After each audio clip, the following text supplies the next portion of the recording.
এই যে দেখতে পাচ্ছ সেলাই মেশিন, এরই কর্মকাণ্ড আজ আমি তোমাদের সাথে শেয়ার করতে এসেছি।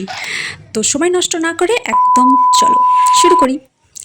এই যে দেখতে পাচ্ছ ফ্লিপকার্ট থেকে আমি কিন্তু প্রোডাক্টটা পারচেস করে নিয়েছি।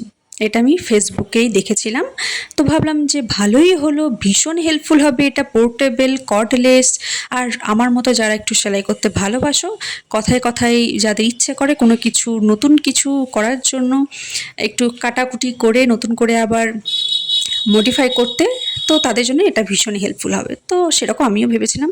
এই যে দেখতে পাচ্ছ সব কিছু কিন্তু দেওয়াই আছে, এভরিথিং ইজ ওকে ফাইন।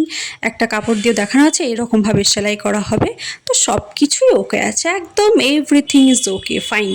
এই যে ইনস্ট্রাকশন এখানে দেওয়াই আছে, আমি এটা পড়ে নিয়েছিলাম। তারপরও আমি একবার ইউটিউবে দেখে নিয়েছিলাম, কারণ জানো তোমরা সবাই যে ইউটিউবে অন্তত সব কিছু ইনফরমেশন পেয়ে যাবে, এখানে যদি কিছু ডাউট থাকেও। 5 স্টারের দিকে রেটিংও দিয়ে দিয়েছে, বাট কাজের কাজ তো কিছুই হয় না।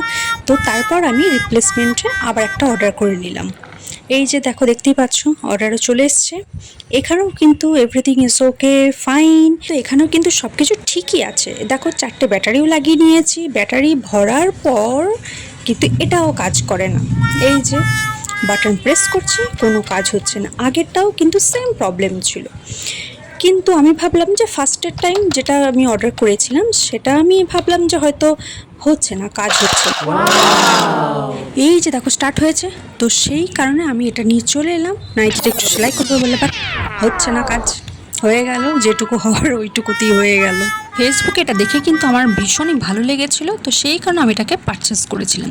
মনে হয়েছিল যে বেশ হেল্পফুল হবে, কিন্তু এই যে একবার করে চলে একবার করে চলে না, বলো তো এটা নিয়ে আমি কী কাজ করব। তো সেই কারণে কিন্তু এটাকে আমি রিফান্ড করে দিই। বাট হ্যাঁ, এটা ঠিক যে আমার টাকায় দেখো ঠিকঠাক ঢুকে গেছে। তো তোমাদেরকে এটা জানাবো যে অন্তত এটা কিনো না। বাই।